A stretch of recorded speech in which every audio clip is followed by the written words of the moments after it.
Halo teman-teman, balik lagi bareng gua Iki. Dan tidak seperti biasa coy, kali ini kita nggak bakal membahas debate, tapi kali ini kita bakal membahas komik yang sangat amat muadep lah pokoknya ya. Ya apalagi kalau bukan Lukisem coy. Oke, kali ini gue akan coba nge-review nih komik. Hitung-hitung gue juga bosen ya tiap hari ngeliat Arthur mulu. Jadi gue pengen melihat suasana baru gitu ya. Oke, di sini kita bakal membahas Lukisem chapter 400, chapter terbaru ya pokoknya. Dan kedepannya mungkin gue bakal lanjutin terus chapternya, dan gue bakal upload kira-kira 3 hari setelah chapternya rilis coy. Oke lah, gak usah banyak bacot ya, langsung aja kita sekui men.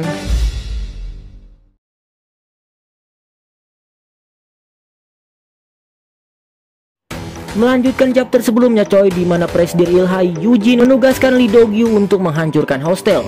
Lee Do-gyu pun mengirimkan para pekerja terbaiknya tanpa terkecuali manajer Kim. Namun sayang, seperti yang kita tahu, manajer Kim adalah guru yang telah mengajarkan Chae Won-suk. Bahkan Won-suk ini sampai menganggap manajer Kim itu seperti ayahnya sendiri coy. Dan begitu juga dengan manajer Kim. Ia juga berharap kalau ia memiliki anak setangguh dan sekuat Won-suk. Namun disinilah kesetiaan manajer Kim diuji, di mana dia diharuskan untuk melawan muridnya yang sudah ia anggap seperti anaknya sendiri. Apakah yang akan dilakukan oleh manajer Kim, dan juga apa yang akan dilakukan oleh Won-suk? Oke lah, kita langsung aja ke ceritanya coy. Sebelum kita ke hostel, kita akan flashback sebentar ke kantor Baekho, di mana Do-gyu sedang menugaskan Pak Kim untuk menyerang hostel. Namun gua menolak, ucap Pak Kim pada Lee Do-gyu. Hah? Kenapa tiba-tiba lu menolak? Apa karena Won-suk? Lu pikir alasan itu masuk akal? Lu itu gabung sini karena uang. Karena uang lalu bisa ngelakuin segalanya. Dan sekarang lu malah nolak gara-gara perasaan. Lu bercanda? Ucap Do-gyu serius. Terus gimana dengan bos? Bukannya bos juga sama aja? Bukankah bos mengirimku karena bos tidak ingin bertemu dengan Jang Hyun? Balas Pak Kim pada Do-gyu. Ya terus lu mau apa? Ucap Do-gyu mengintimidasi. Namun tak disangka Pak Kim pun malah menganggap serius. Oke bos, kayaknya kita harus interview sekali lagi, ucap Pak Kim. Namun hal yang kita harapkan tidak terjadi. Kau ingatkan Pak Kim, teknik sikisimu waktu interview dulu menyebabkan semua barang-barang di sini rusak. Kalau kita gelut sekarang, nanti siapa yang mau ngeberesin? Udah, lu pergi aja ke hostel sono, ucap Do-gyu. Kan udah gue bilang gue gak mau, ucap Pak Kim menolak. Namun nampaknya Do-gyu sudah kehabisan kesabaran, dan dengan kesal ia pun membentak. Pak Kim, jangan buat gua ngotorin baju gua. Emang lu lupa siapa yang udah kenalin lu? Udah lu pergi aja sono, jangan merengek. Kita ini pekerja profesional, ucap Do-gyu. Dan kemudian kita akan kembali ke hostel. Dan bakbuk. Ya, kita langsung diperlihatkan Won-suk yang sedang menyerang manajer Kim. Apa kau tahu paman? Aku selalu berharap kalau paman adalah ayahku, ucap Won-suk. Dan kemudian ia pun menggunakan teknik sikisi yang sudah diajarkan manajer Kim. Aku menganggap paman sudah seperti ayahku sendiri, ucap Won-suk sambil menyerang manajer Kim. Namun manajer Kim dapat menahan semua serangan itu. Tapi ternyata tidak. Kau sama saja seperti ayah yang telah membuang keluargaku, ucap Won-suk. Tapi kemudian, Won-suk, jika kau dapat menandingiku yang berbeda generasi, aku tidak akan pernah datang sini lagi. Ada hal yang tak bisa aku katakan. Namun sekarang aku sedang dalam posisi di mana tidak ada yang bisa kuhianati. Oleh karena itu, majulah sekuat tenaga. Aku juga akan melawanmu sekuat tenaga. Oh, baiklah, ucap Won-suk sambil menyerang manajer Kim. Namun lagi-lagi manajer Kim dapat bertahan, dan ia pun membalas serangan Won-suk. Bukankah aku sudah mengajarimu untuk menyerang lebih ke bawah, ucap manajer Kim. Won-suk pun mencoba menggunakan teknik sikisi lagi untuk menyerang. Namun aku juga selalu menganggapmu seperti anak laki-lakiku. Karena itulah aku harus mendidikmu dengan keras, ucap manajer Kim. Kemudian kita akan berpindah ke pertarungan Jang Hyun. Wah, mataku, teriak eksekutif Baekho. Wow, kau lupa, Pak Bos bilang kita harus berhati-hati sama orang ini. Dia berbahaya, ucap eksekutif botak sambil menendang Jang Hyun. Tunggu dulu, Pak Bos bilang kan jangan pernah pakai tendangan kalau ngelawan Jang Hyun. Seketika Jang Hyun pun menangkap kaki si botak, dan duar, otong si botak pun dibogem berkali-kali sampai dia nyeri 7 turunan. Dan lebih kasihannya lagi, pas eksekutif kepala kotak ingin menyerang Jang Hyun pun menggunakan si botak untuk jadi tamengnya. Nggak sampai di situ, pas eksekutif Owi menyerang, ia juga menggunakan si botak untuk jadi tamengnya.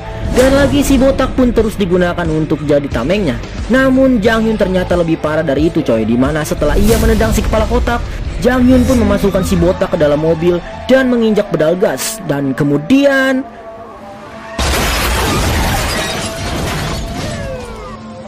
wow, kau jago sekali. Wah, sepertinya paman-paman ini harus lebih serius menghadapimu, nak. Ya, walaupun aku lagi pusing, aku harus tetap menangkapmu, ucap eksekutif Owi dan si kepala kotak. Kemudian kita akan flashback lagi saat kedua eksekutif tersebut masih bertugas. Dulu mereka berdua adalah petugas penangkap generasi 1. Mereka ditugaskan oleh kepolisian untuk menangkap anak-anak generasi 1, dan pengalaman mereka di lapangan tentu sangat baik. Namun sekarang setelah generasi 1 berakhir, mereka pun memutuskan untuk bergabung dengan Baekho. Kembali lagi ke hostel. Jang Hyun, kau itu tidak sebanding dengan raja di generasi 1, ucap si kepala kotak. Dan kemudian mereka pun menyerang Jang Hyun bersamaan. Sayang sekali kaki Jang Hyun berhasil ditangkap oleh eksekutif Owi. Dan duar, eksekutif Owi pun membanting Jang Hyun ke tanah. Dan kemudian duar, eksekutif kepala kotak pun menyerang Jang Hyun sampai jalanan hancur. Untungnya Jang Hyun dapat menghindari serangan itu. Dan kemudian ia pun menangkap si kepala kotak. Seketika ia pun memutar kepalanya dan membuat si kepala kotak terkunci. Jangan bergerak atau pria ini akan mati, ucap Jang Hyun, sehingga itu membuat eksekutif Owi menjadi terdiam. Namun kita akan berpindah ke Ilhai sebentar. Apakah Baekho benar-benar dapat menyelesaikannya, ucap Mandok. Tentu saja bisa. Si Owi dan si kepala kotak sudah banyak pengalaman di lapangan. Mereka sudah banyak menangkap anak generasi ke-1. Kemampuan mereka pasti cukup. Apalagi si Owi rambutnya keren. Mereka cocok banget buat nangkap hostel, ucap Eugene. Lalu bagaimana dengan Big Deal? Apakah mereka akan membantu? Tanya Mandok. Tenang saja, mereka tidak akan bergerak. Jika mereka bergerak, maka Gang Seo akan kosong dan kita akan dapat menguasainya. Dan soal hostel, tenang saja, sejak awal misinya bukan untuk menangkap Jang Hyun, tapi untuk menangkap hostel, ucap Eugene. Dan seketika eksekutif Owi pun berhasil menangkap para gadis. Misi menangkap hostel selesai, ucap eksekutif Owi. Dari tadi aku menunggumu untuk menangkap si kepala kotak. Dengan gitu aku punya kesempatan untuk menangkap para gadis. Haha, kau pikir aku gila mau bertarung mati-matian dengan monster sepertimu, hah? Kami hanya perlu menangkap kalian, ucap eksekutif Owi.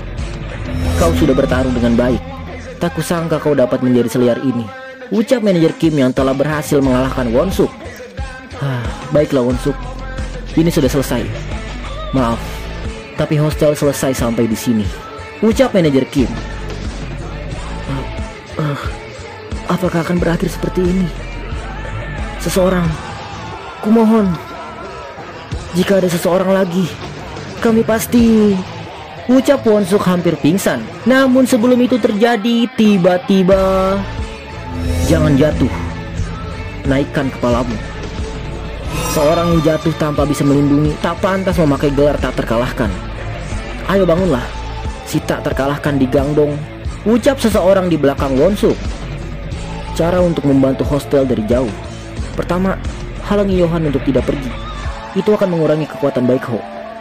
Dan yang kedua, aku tidak bisa mengirim Big Deal. Bisa-bisa Gang Seo diserang. Karena itu, kau saja yang pergi. Pergilah ke hostel. Mulai sekarang, kau bukan Big Deal. Kau adalah tentara bayaran hostel. Jangan kalah Won-suk. Hanya aku yang boleh mengalahkanmu. Gila tentara bayarannya Jitai men.